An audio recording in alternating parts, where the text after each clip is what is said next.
আচ্ছা, গলায় যদি খাবার আটকে যায় তো দম আটকে মারা যাবার জন্য বেশি সময় লাগবে না তো? প্রশ্ন হলো, একদম ওর পাশের টেবিলে হাত লম্বা করে দিলেই মদের বোতলটা পেয়ে যাবে। গলায় বিঁধে যাওয়া খাবারটা, এ জীবনে কোনোদিন মদ খায়নি, আজকে ওর গলায় খাবার বেঁধে গেছে, পানি ওই পর্যন্ত পৌঁছাতে যা সময় লাগবে ততক্ষণে ও দম আটকে মারা যেতে পারে। এখন ওই এক ঢোক মদ নিয়ে ওই পানিটা ভিতরে ঢোকাতে, খাবারটা মানে গলায় আটকে যাওয়া খাবারটা ও ভিতরে ঢোকাতে পারবে কিনা? হাদিস শরীফ বিবরণ দিয়েছে, আল আলিমুল্লাযীনা ইয়ামালুনা বিমা ইয়ালামুন। মুসলিম জাহানের দ্বিতীয় খলিফা হযরত ওমর একবার সাহাবীদের ভিতরে মহাপণ্ডিত মহাবিদ্বান সাহাবী হযরত কাবে আহবারকে জিজ্ঞেস করেছিলেন, ও কাবে আহবার, মানার বাবুল ইলমি, হে কাবে আহবার, তুমি আমায় বলো না আলেম নামের উপযুক্ত কারা?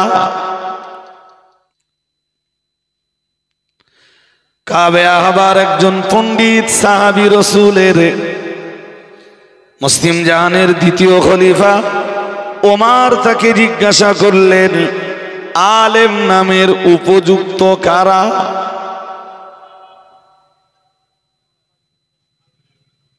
খুব মন দিয়ে, মানে হেভি অ্যাটেনশনের সাথে আমার এই কথাগুলো আপনাদেরকে নিতে হবে। দেখুন, এই পর্যন্ত আমি তিনটে কথা বলছি। কটা?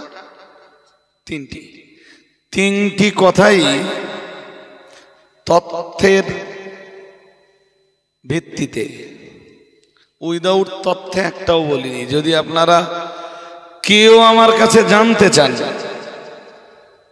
যে আপনি কথাটা বললেন কোথা থেকে বললেন, তবে ইনশাল্লাহ তথ্যটা আপনাকে দিতে পারবো। আলেম কারা?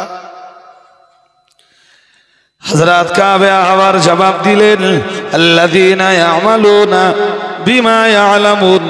কাবে আহবার বললেন, পৃথিবীতে আলেম নামের উপযুক্ত তারাই যারা এলেম অনুযায়ী আমল করে। একটু মন খুলে বলেন, পৃথিবীতে আলেম নামের উপযুক্ত তারা যারা এলেম অনুযায়ী জীবনটাকে গঠন করতে পারে।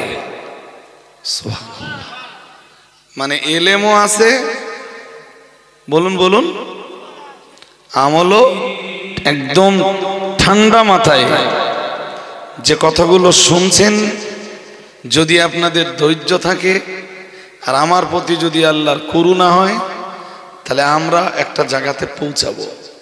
আর আমি এটাও বলছি যে আমি কোরআন হাদিসের তথ্যের বাইরে একটি কথাও ইনশাল্লাহ, বলুন বলুন, এতে যদি কেউ ধরা টরা পড়ে তো কোরআন হাদিস বাদ দিয়ে বলতে হবে। হ্যাঁ না বলে না? হ্যাঁ, অনেকে এটা বলে, দেখবেন বলে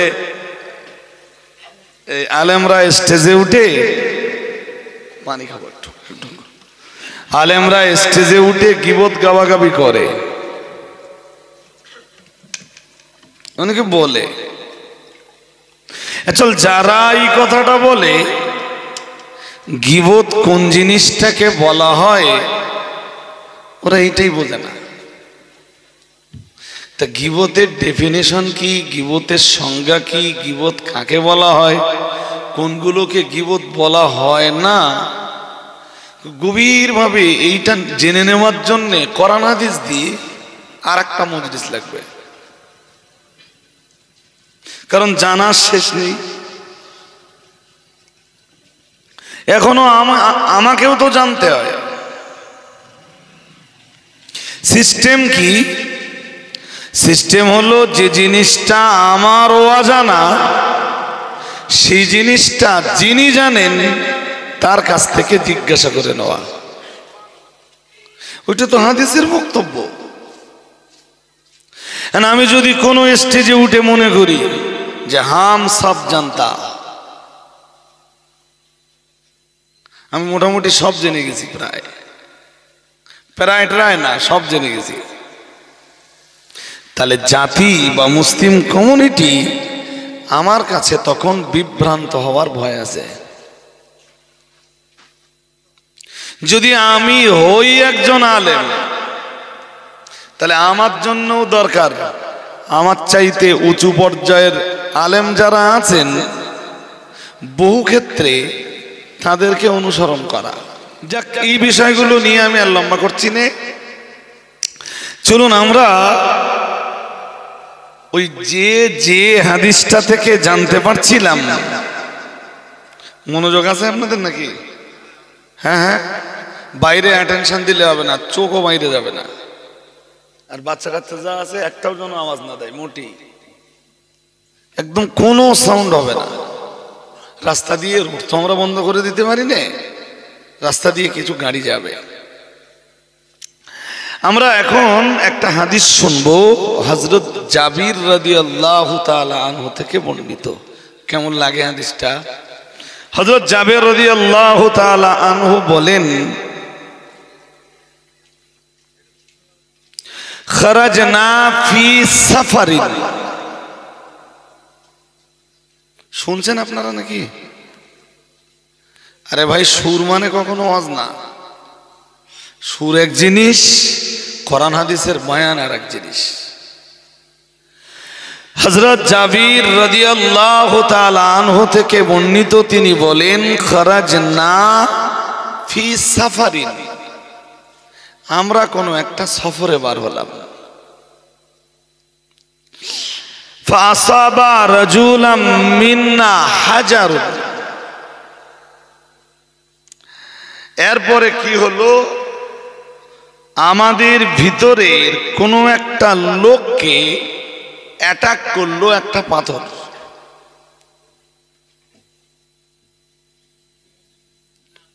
শুনলে মনে হবে যে এই সম্বন্ধে বোধহয় আপনার খুব একটা ধারণা ছিল না। ফাসাবা রাজুলাম মিন্না হাজারুন ফাশাজ্জাহু ফি রাসিহি, একটা পাথর তাকে আক্রমণ করলো, মানে মনে করুন উপর থেকে একটা পাথর গড়িয়ে পড়লো, আর পড়বে না পাথরটা এসে লাগলো তার মাথায়। তো মাথায় লাগা মানে তো বিরাট বড় বিপদ না ছোট বিপদ? মাথায় লেগেছে। ফাশাজ্জাহু ফি রাসিহি, কোথায় লাগলো? মাথায় লাগলো। তো সাহাবীরা ছুটে এলেন, আরো সাহাবীরা সঙ্গে আছেন, মানে যে লোকটা লেগেছে তার একটু সেবা পরিষেবা, ট্রিটমেন্ট, সার্জারি মানে এই যুগের মতো সার্জারি তো সেই যুগে ছিল না। জমে থাকা রক্তগুলো একটু পরিষ্কার করে দেওয়া, মানে ক্ষতস্থানটাকে পরিচ্ছন্ন করে দেওয়া, কাপড় জাতীয় বা গজ ব্যান্ডেজ দিয়ে এইটাকে বেঁধে দেওয়া। সার্জারি মানে এই যুগের সার্জারি তো সেই যুগের সার্জারি, আর এই যুগের সার্জারি দুটো তো এক নয়। এটা তো আমাকেও বুঝতে হবে, আপনাকেও বুঝতে হবে। ময়দানে ওহদে রাসূলের মাথা কেটে গেল। কোন যুদ্ধে বলুন? বলবেন তো? এই যে খেজুরের চাটা আছে না, খেজুর পাতার চাটা, ওই চাটা পুড়িয়ে, খেজুরের চাটা পুড়িয়ে যে ছাইটা হয়, ছাই, ওই ছাই রসুলের ক্ষত স্থানে লাগিয়ে দেওয়া হলো। সেই জমানার ট্রিটমেন্ট ১৫০০ বছর কেটে গেছে, তাহলে সিস্টেম বদলেছে। একটা পিরিয়ডে মানুষের হাত পা ভাঙলে ডাক্তার টেনে টুনে মোটামুটি একটা আন্দাজ করে সোজা করে গছটা জড়িয়ে দিত, যেটারে বলতো প্লাস্টার। শুনছেন না মন অন্যদিকে কি বলা হতো? প্লাস্টার। এখন আর প্লাস্টার আছে? প্লাস্টার প্রায় উঠে গেছে, এখন পুরোটা কি? আরে বাবা না, ওই যে কল কবজা লাগিয়ে দিচ্ছে না, লোহার কল কবজা দিয়ে সেট আপ করে দিচ্ছে না, দেখতেছেন না? তাহলে এগুলো কি যুগের পরিবর্তনের সাথে হয়ে যায়, হয়ে থাকে। আল্লাহ পাকের নবীর ওই সাহাবী যখন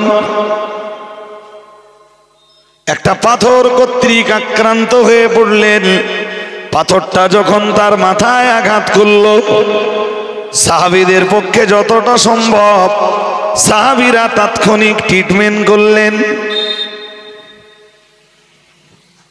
একটা টিমে যদি 10 জন 12 জন 15 জন 20 জন 25 জন 30 জন থাকে, তার ভিতরে 2-1 জনকে খুঁজলে পাওয়া যাবে যারা একটু হালকা সালকা ডাক্তার টাইপের। ডাক্তার না, কিন্তু হয় ডাক্তারের সাথে ওঠা বসা, নইলে এ সম্বন্ধে তাদের কিছু আইডিয়া। তো একদম তাৎক্ষণিক পর্যায়ে সাহাবীর কাছে রসুলের ওই সাহাবীকে যেটুকু পরিষেবা দেওয়া দরকার ওইটুকু পরিষেবা দিয়ে মাথাটা বেঁধে দিয়ে সাহাবীরা তাকে ছেড়ে দিলেন। ছেড়ে দিলেন মিন্স সাহাবীদের সঙ্গেই রেখে দিলেন।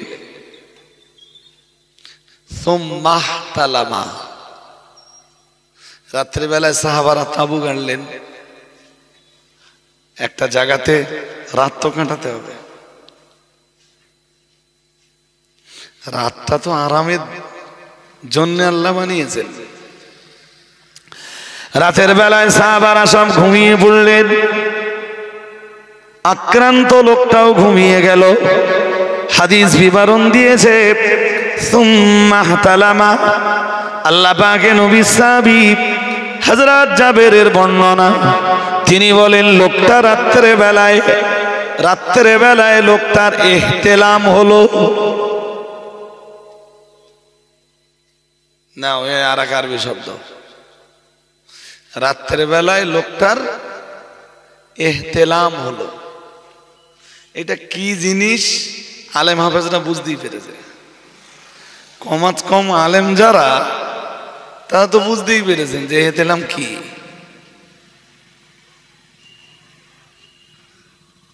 রাতটা হাদিসটা শুনলে আর একটুখানি আগালে আপনারাও বুঝতে পারবেন যে সময়টা ঠান্ডার রাত। সৌদির দেশে এমনি ঠান্ডা নেই নেই নেই নেই নেই, যখন ঠান্ডা পড়ে বিপুল ঠান্ডা।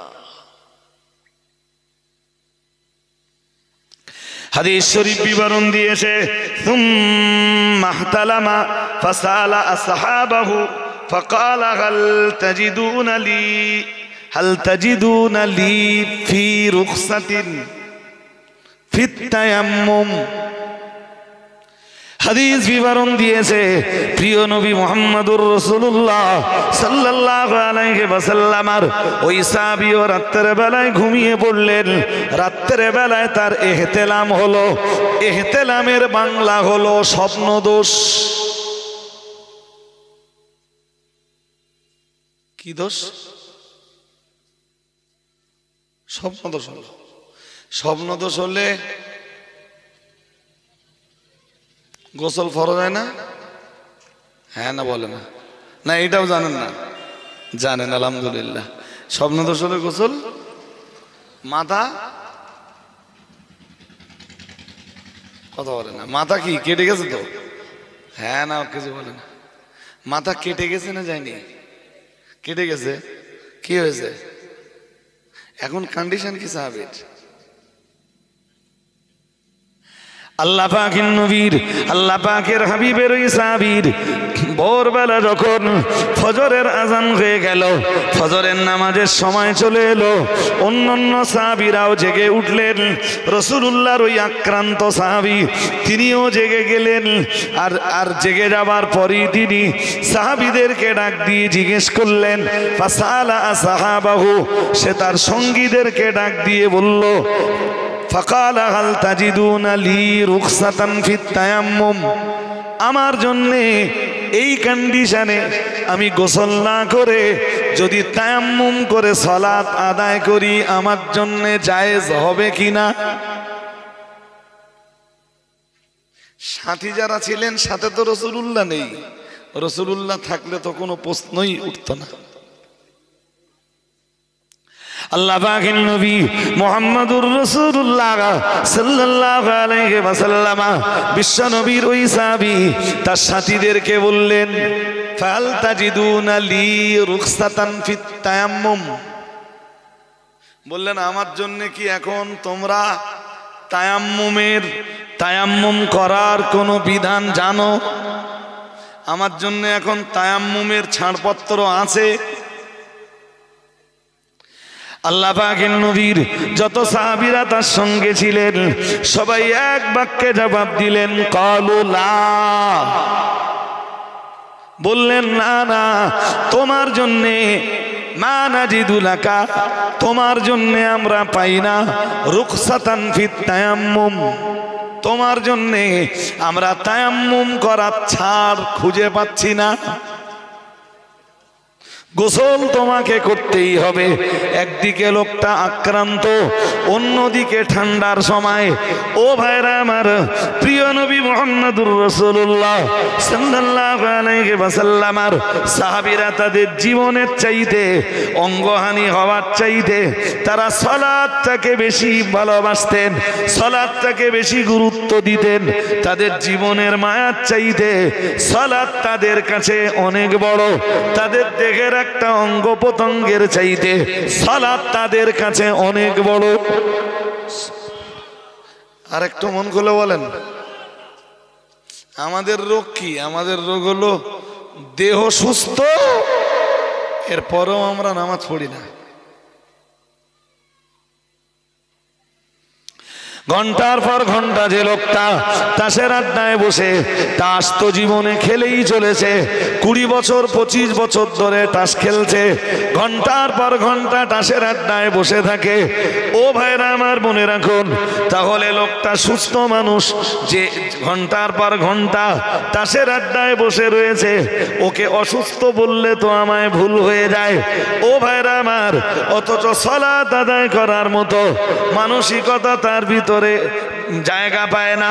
ঘন্টার পর ঘন্টা যারা ক্যারাম বোর্ড খেলে, সালাত আদায় করার মতো মানসিকতা তাদের ভিতরে জায়গা পায় না। ও বাবাজিরা, ভাইরা, কিন্তু প্রিয় নবী মুহাম্মদুর রাসূলুল্লাহ সাল্লাল্লাহু আলাইহি ওয়াসাল্লাম আর সাহাবীরা, তাদের কাজ ছিল সালাতটাকে সবচাইতে বেশি গুরুত্ব দেওয়া। প্রিয় নবী মুহাম্মদুর রাসূলুল্লাহ সাল্লাল্লাহু আলাইহি ওয়াসাল্লাম আর সাহাবীদেরকে লোকটা জিজ্ঞাসা করলো, আমি যদি এখন গোসল না করে শুধু তায়াম্মুম করে সালাত আদায় করি, মহান আল্লাহ আমার সালাত কি নিবেন না? আমার জন্য কি কোনো ছাড়পত্র পাওয়া যায় না? এই কঠিন কন্ডিশনে, এই কঠিন পরিবেশে শরীয়ত কি আমার জন্য কোনো ছাড় দিবে না? প্রিয় নবী মুহাম্মদুর রাসূলুল্লাহ সাল্লাল্লাহু আলাইহি ওয়াসাল্লাম আর যেসব সাহাবীরা ওই লোকটার সঙ্গে ছিলেন, তারা এক বাক্যে জবাব দিলেন, লা নাজিদু, আমরা পাই না, লাকা, আপনার জন্য, রুখসাতান ফিত তায়াম্মুম, তায়াম্মুম করার কোন বিধান আপনার জন্য পাই না। ওয়া আনতা তাকদিরু আলাল মা, ঘুমাচ্ছেন নাকি? আপনি তো পানি ব্যবহার করতে পারবেন, পানি ব্যবহার করুন। পানি ব্যবহারের ক্ষমতা আপনার আছে, গোসল করে নেন। মাথা কেটে গেছে না? হ্যাঁ না বলে না, গভীর ক্ষত না? আর গোসল ফরজ হয়ে গেলে সব জায়গায় পানি পৌঁছতে হবে না? মশলা কি জানেন? শুধু ডুব মেরে উঠে আসলে হবে না, সব জায়গায় পানি পৌঁছাতে হবে। জি জি, এইসব যা গর্ত টত্ত আছে, নাবির গর্ত টত্ত আছে, সব জায়গায় পানি পৌঁছাতে হবে তো, তাই তো? তবেই গোসলের যে অপরিহার্যতাটা ছিল, গোসলের সেই অপরিহার্যতাটা আদায় হবে, বান্দাবান্দির দেহ পবিত্র হবে, তারা সালাত আদায় করার উপযোগী হবে। সুবহানাল্লাহ। আরেকটু মন খুলে বলুন। সাহাবী তো কোন রাস্তা পাননি, আর কেউ তো বলছে না যে তুই তায়াম্মুম করলে তোর হয়ে যাবে, সবাই বলতেছে তো গোসল করতে হবে। হাদিসে কি আসতে জানেন? ফাগাতাসালা, ইগতিসাল বাবে ইফতেয়াল থেকে ফাগাতাসালা, লোকটা গোসল করলো। ওই অসুস্থ দেহ ওই ঠান্ডার সময়, আর গোসল করার পরে ফামাত, লোকটা মারা গেল। শুনছেন না ঘুমাচ্ছেন? হ্যাঁ, এই একটা হাদিস শুনে বাড়ি গেলেও কিছু জ্ঞান তো জোগাড় হবে না? হবে নি না? কারো সমালোচনা করছি মনে হচ্ছে? হ্যাঁ, ওই যে ঘটনাটা ঘটেছিল ওই দিনের, সেই ঘটনার সমালোচনা করছি। আল্লাহ পাকের নবী মুহাম্মদুর রাসূলুল্লাহ সাল্লাল্লাহু আলাইহি ওয়াসাল্লাম, আমার আল্লাহর নবীর ওই সাহাবী ফাকতাসালা ফামাতা, আল্লাহ পাকের নবীর ওই সাহাবী গোসল করলেন এবং গোসল করার একটু পরেই মারা গেলেন। নামাজ পড়তে পারলেন না ফজরের নামাজ? হাদিসে আর নেই। হাদিসে কারণ মনে প্রশ্ন জাগতে পারে যে হুজুর নামাজটা কি হলো, হাদিসে নেই। জি, লোকটা মরে গেল। সাহাবারা মদিনায় ফিরে এলেন। মদিনায় ফিরে এসছেন সাহাবীরা, মানে নবী পাওয়া যাবে তো? পাওয়া যাবে না? হ্যাঁ, সাহাবারা মদিনায় এলেন। হযরত জাবের রাদিয়াল্লাহু তাআলা আনহু, আপনাদের মনে রয়েছে কিনা জানি না, হযরত জাবের রাদিয়াল্লাহু তাআলা আনহুর বর্ণনা, ফালাম্মা কদিমনা আলান নবী সাল্লাল্লাহু আলাইহি ওয়াসাল্লাম ফাউখবিরা বিযালিক, আমরা যখন মদিনায় ফিরে এলাম, প্রিয় নবী মুহাম্মদুর রাসূলুল্লাহ সাল্লাল্লাহু আলাইহি ওয়াসাল্লাম আল্লাহ পাকের নবীর নিকটে বিষয়টি নিয়ে রাসূলুল্লাহকে অভিহিত করা হলো। আল্লাহ পাকের নবীর নলেজে আনা হলো, বিষয়টা রাসূলুল্লাহকে বলা হলো। পুরো ঘটনাটা, হুজুর আমাদের ভিতরের একজন লোক, আপনারই একজন সাহাবী, সে এক পাথর কর্তৃক আক্রান্ত হলো। এরপরে হুজুর রাত্রে তার ইহতিলাম হলো, ফজরের ওয়াক্তে সে জেগে উঠলো। সে আমাদের জিজ্ঞেস করছিল, হুজুর যে আমি কি তায়াম্মুম করে নামাজ পড়লে হবে না? আমার কন্ডিশন তো ভাল না, হবে না? নবীজি বললেন, কি বলেছো তোমরা? বললেন, হুজুর আমরা বললাম লা নাজিদু লাকা রুখসাতান ফিত তায়াম্মুম, আমরা বললাম যে তোমার জন্য তায়াম্মুম করার কোনো বিধান আমরা পাচ্ছি না। প্রিয় নবী মুহাম্মদুর রাসূলুল্লাহ সাল্লাল্লাহু আলাইহি ওয়াসাল্লাম, নবী আমার এক বিন্দু বিসর্গ দেরি না করে সাহাবীদেরকে ডেকেলে বললেন, ও আমার সাহাবীরা মনে রাখো, আমি মুহাম্মদুর রাসূলুল্লাহ সাল্লাল্লাহু আলাইহি ওয়াসাল্লাম বলছি, কতালুহু, তোমরা তো তোমাদের মুসলমান ভাইকে হত্যা করেছো। শুনছেন নাকি? হ্যাঁ, তোমাদের অজ্ঞতার কারণে, তোমাদের না জানার কারণে, তোমাদের জাহালাতির কারণে তোমরা তোমাদের এক ভাইকে মেরেই ফেললে।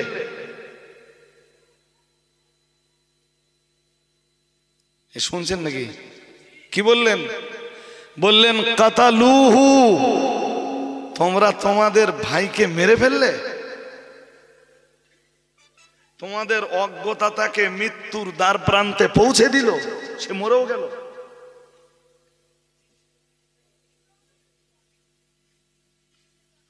এই গাড়াকুপের বাজারের এই মজলিসে বসে আজ সিদ্ধান্ত নিতে হবে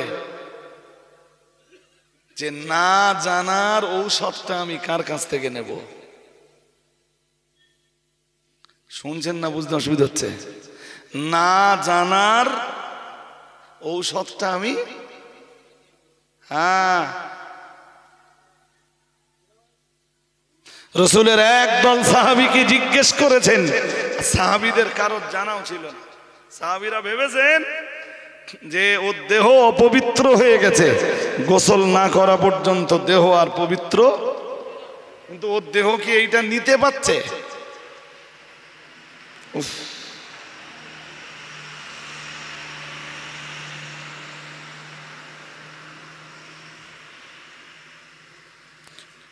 খুব মন দিয়ে শুনুন আর অ্যান্সার দেন। সাহাবীরা ভেবেছেন গোসল না করলে ওর দেহ পবিত্র হবে না, কিন্তু ওর কি নেওয়ার মতো দেহ আছে? গোসলের ঝুঁকি নেওয়ার মতো দেহ কি ওর আছে? ফর এক্সাম্পল, খুব মন দিয়ে শুনুন, একটা লোকের পা ভেঙে গেছে, ঘুম পাচ্ছে না তো, এদিক দেখেন, এই জায়গাটা, এই হাঁটুর উপর থেকে একটা লোকের পা ছাড়িয়ে গেছে। ছাড়িয়ে গেছে মিন্স ভেঙে গেছে।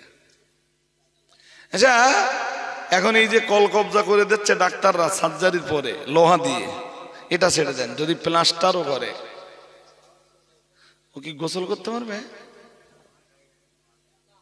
খুব বেশি হলে গাটা মুছিয়ে দেবেন, হ্যাঁ না বলে না, মাথায় একটু পানি দিয়ে দিলেন, গামছা একটা ভিজিয়ে বারবার বারবার ভেজা গামছা দিয়ে দেহটা মুছে দিলেন। ডাক্তার বলেছে এটা 5 মাস থাকবে। ক মাস? তার মানে 5 মাসও গোসল করতে, 5 মাসের ভিতরে ওর তো একবার এহেতেলাম হতেই পারে, বয়স যদি কম হয়। এক যদি নিতান্ত বুড়ো টুড়ো হয়, বিষয়টা পুরো আলাদা, কিন্তু বয়স যদি কম হয় তাহলে 5 মাসের ভিতরে কোনো এক রাত্রে তো এহেতেলাম হতেই পারে। ওর জন্য মশলা কি হবে?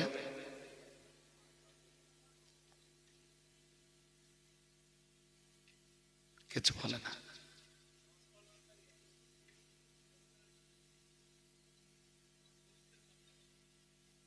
আওয়াজ সেই উত্তর কেরাম হয়ে যাচ্ছে না?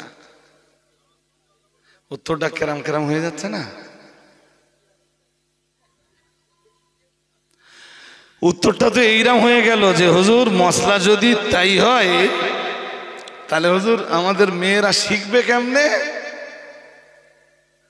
তাহলে কেমনে শিখবে? তোমরা আগে শিখে আসবা, এসে তাই মেয়েদের শেখাবা,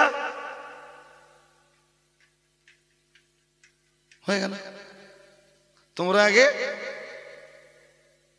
বলে হুজুর মাইন্ডে নেবেন না, তাহলে কি?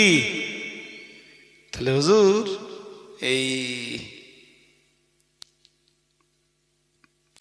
একটা লোক খাবার খেতে যেয়ে না, একটা টেবিলে বসে খাবার খাচ্ছিল কোনো রেস্টুরেন্টে, ওর ওই টেবিলটাতে কোনো পানি ছিল না। হঠাৎ খাবার খেতে যেয়ে ওর গলায় না রুটি আটকে গেছে। কি আটকেছে? রুটি। এখন ওই পর্যন্ত পানি পৌঁছাতে পৌঁছাতে যে সময় লাগবে ও ততক্ষণে মরে যাবে। পাশের টেবিলে একটা লোক বসেছিল, তার টেবিলে পানি নেই, একটা মদের বোতল আছে। এই যে এই যে আমাদের তাকাতে হবে, কি আছে? কি আছে? মদের। আচ্ছা, গলায় যদি খাবার আটকে যায় তো দম আটকে মারা যাবার জন্য বেশি সময় লাগবে না তো? প্রশ্ন হলো, একদম ওর পাশের টেবিলে হাত লম্বা করে দিলেই মদের বোতলটা পেয়ে যাবে। গলায় বিঁধে যাওয়া খাবারটা, এ জীবনে কোনোদিন মদ খায়নি, আজকে ওর গলায় খাবার বেঁধে গেছে, পানি ওই পর্যন্ত পৌঁছাতে যা সময় লাগবে ততক্ষণে ও ডমাটকে মারা যেতে পারে। এখন ওই এক ঢোক মদ নিয়ে ওই পানিটা ভিতরে ঢোকাতে, খাবারটা মানে গলায় আটকে যাওয়া খাবারটা ও ভিতরে ঢোকাতে পারবে কিনা?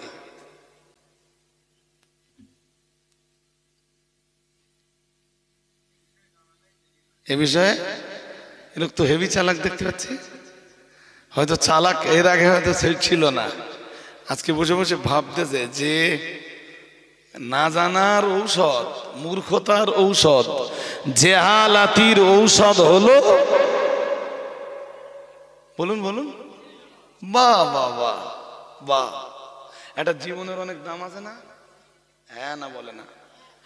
একটা লোক, এই লোকটা তার জীবন আপাতত বিপন্ন হওয়ার মতো মুহূর্তে, বিপন্ন হওয়ার কন্ডিশনে, ঠিক এই জায়গায় দাঁড়িয়ে দুনিয়া বরেণ্য ওলামারা তাদের কেতাবে লিখেছেন যে ওই লোকটা ওই মদের বোতলটা টেনে নিয়ে পরিমাণ মতো, মানে পানি হিসাবে পরিমাণ মতো মদ গালে নিয়ে এই গলায় আটকে যাওয়া খাবারটা ভিতরে ঢুকিয়ে দিতে পারবে।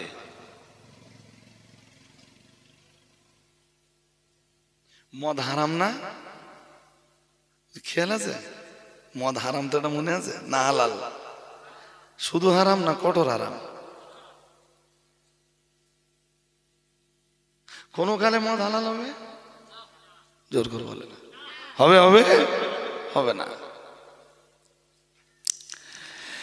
আল্লাহ পাকের কোরআন কি চ্যাম্পিয়ন করে জানিয়ে দিয়েছে, মহান আল্লাহ জানিয়েছেন, ইন্নামাল খামরু ওয়াল মাইসিরু ওয়াল আনসাবু ওয়াল আসলামু রিজসুম মিন আমালিশ শাইতান। আল্লাহ পাক রব্বুল আলামিন জানিয়েছেন, মহান আল্লাহ ঘোষণা দিয়েছেন, নিশ্চয়ই মদ পান করা, আল্লাহ পাক রব্বুল আলামিন বললেন ওয়াল মাইসিরু, জুয়া খেলা। আল্লাহ পাক রব্বুল আলামিন সূরা মায়দান 90 নম্বর আয়াতে পরিষ্কার করে জানিয়ে দিয়েছেন, ইয়া আইয়ুহাল্লাযীনা আমানু, হে পৃথিবীর ঈমানওয়ালা মানুষের দল, আমি আল্লাহ পাক রব্বুল আলামিন বলে দিলাম, ইন্নামাল খামরু ওয়াল মাইসিরু ওয়াল আনসাবু ওয়াল আসলামু রিজসুম মিন আমালিশ শাইতান। আল্লাহ পাক রব্বুল আলামিন এই আয়াতে কারিমার ভিতরে চারটে জিনিসের বিধান দিয়েছেন। আল্লাহ পাক রব্বুল আলামিন এক নম্বরে বললেন ইন্নামাল খামরু, নিশ্চয়ই মদ। 2 নম্বরে বললেন ওয়াল মাইসিরু, জুয়া, নিশ্চয়ই মদ পান করা। 2 নম্বরে বললেন জুয়া খেলা।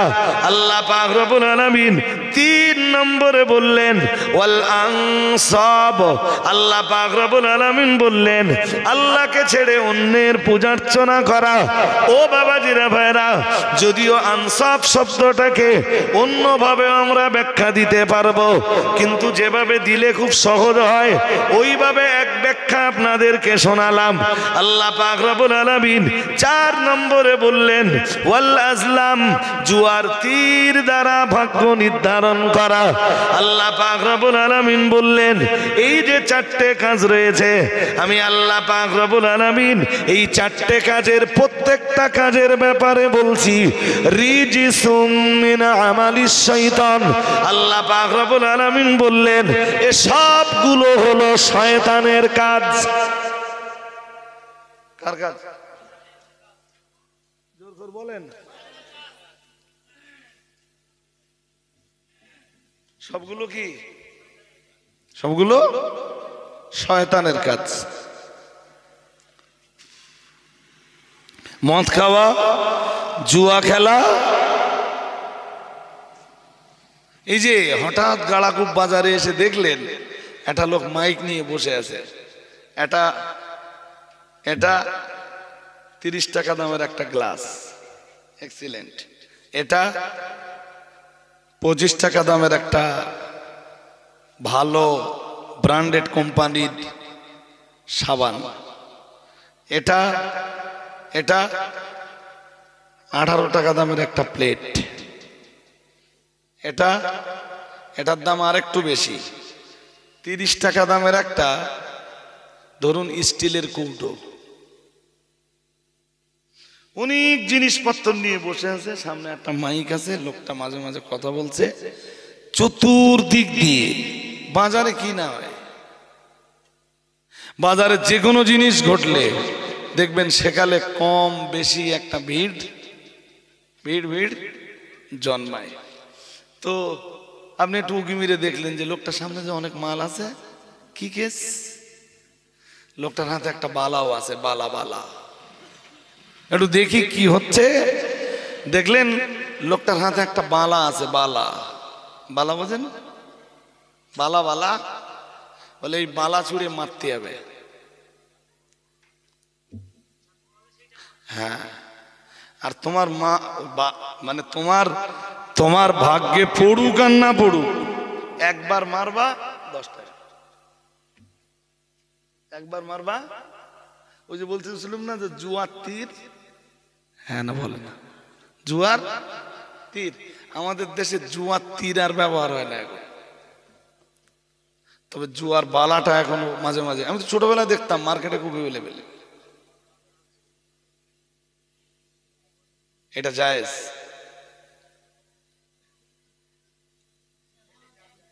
খুব চালাকতে এলো।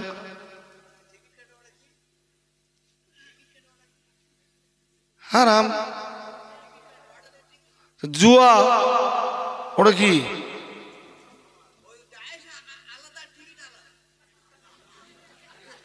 বুঝিনি বুঝিনি, একটু বুঝিয়ে বলুন। ডায়েস আলাদা মানে আপনি এত খবর রাখেন কি করে? আচ্ছা আচ্ছা আচ্ছা,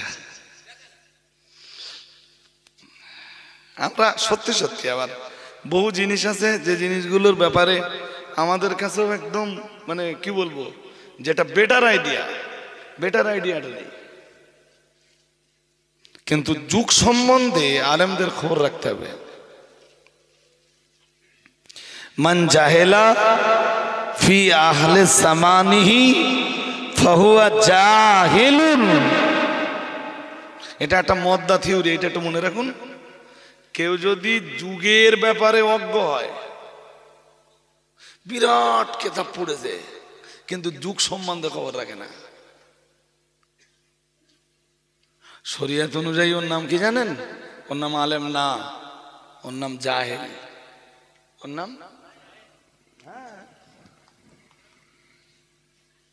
এই যে IPL এ জুয়া ধরা হয় না, হ্যাঁ না বলেন? হ্যাঁ,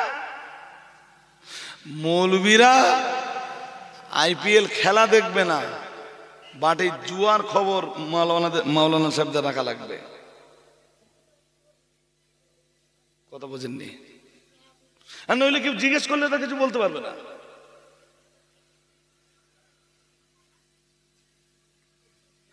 আমার কথা বুঝতে পারেননি? পেরেছেন? এই জন্য শুধু কেতাব পড়া, আলেম পুঁথিগত বিদ্যা থাকলে, এখন তো সব বাংলায় ফতোয়া দিচ্ছে, কিছু ফতোয়া কোন দলিল আদল্লা নেই। 2 লাইন বাংলা পড়ে বললে এই যে দলিল পাওয়া গেছে। হ্যাঁ ওটা দলিল ঠিকই, বাট ওইটা না পড়ে বুঝবার মতো যোগ্যতা এখনো তোর তোর তোর তুই কেন, তুই যারে অনুসরণ করিস তার হয়নি। পড়ে বুঝবার জন্য একটা যোগ্যতা লাগবে। বসিরহাট পীর সাহেব হুজুর কেবলার লেখা কেতাবগুলো পড়ে বুঝবার যোগ্যতা সকলের সকলের না। যাক, মোটামুটি বালাটা বুঝেছেন। সেই যুগে ছিল জুয়ার তীর, আর এখন জুয়ার জুয়ার জুয়ার। তারপরে এখন আর আছে টাছে কি আমি জানি না। ওই না, আর একটা কথা বলছি নতুন, মন ওদিকে দিলে হবে না, তাহলে আর আমার কথা বলাই হয় না, আপনাদের শুনতে হবে। আমি শুরুতে বলেছিলাম বলো যে আমি কারোর সমালোচনা পর্যালোচনা করতে এখানে বসিনি। বলেছিলাম ও রাস্তার দিকে নজর দিলাম না, লরি তো প্রচুর দেখেছেন, তা আজকে আবার দেখার কি দরকার? লরি দেখেননি? খুব যদি দেখার ইচ্ছা হয় চলেন আমার সাথে একদিন মেদিনীপুর যাই, মুম্বাই রোডে নিয়ে যাই, আর আমার গাড়িতে মোটামুটি যা ছোটে একেবারে খুব খারাপ বলা যাবে না, মোটামুটি। তো ওই লরিগুলো যখন ক্রস করবে না, দেখবেন হাজার হাজার লরি রোডে। যদি খুব দেখার ইচ্ছা হয় আমার সাথে একদিন চলেন, মেদিনীপুরে তো আমি প্রায় যাই, প্রায় যাই। যাক, আর একটা কথা বলি, এই যে দেওয়ালের গায়ে সব বেলুন ফুলিয়ে ফুলিয়ে ফুলিয়ে টানিয়ে রেখেছে, দেখেছেন কোনোদিন? আর সাইডে কি আছে? একটা বন্দুক। কি আছে বলুন বলুন? বন্দুক। তারপর ফাটাতে পারলে কি হবে? প্রাইজ। না ফাটাতে পারলে পয়সাটা তোমার দিতে হবে। দ্যাট ইজ জুয়া। আমার কথা বুঝেননি? এগুলো কি? তারপরে বোধহয় এখনো গাড়াকুকুর দিকে খুঁজলে হয়তো পাওয়া যাবে। আর একটা কথা, যদিও জুয়ার সাথে সম্পৃক্ত নয় খানিকটা, এর হ্যাঁ জুয়া প্রসঙ্গে আলোচনা করছি যখন, আর একটা কথা চট করে বলে দেই, মোরগ লড়াই হয় এখনো দেশে, খুব মাথা লেগেছে তো? হয় হয় হয় হয়, বেশ দেখতে দেখতে যান। আগে আগে এখন হয়টায় কোন দিক বলেন দিন একটু দেখি। সেদিন দেখলাম লোকজন দাঁড়িয়ে রয়েছে, খেলা হচ্ছে।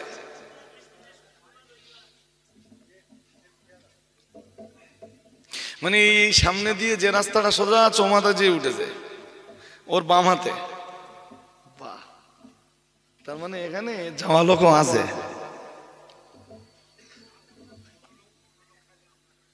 পনেরো লোক খেলে, আপনারা খেলেন না? ও সিস্টেম কি? পায়ে প্লেট বেঁধে দেওয়া, ছুরি, সাংঘাতিক।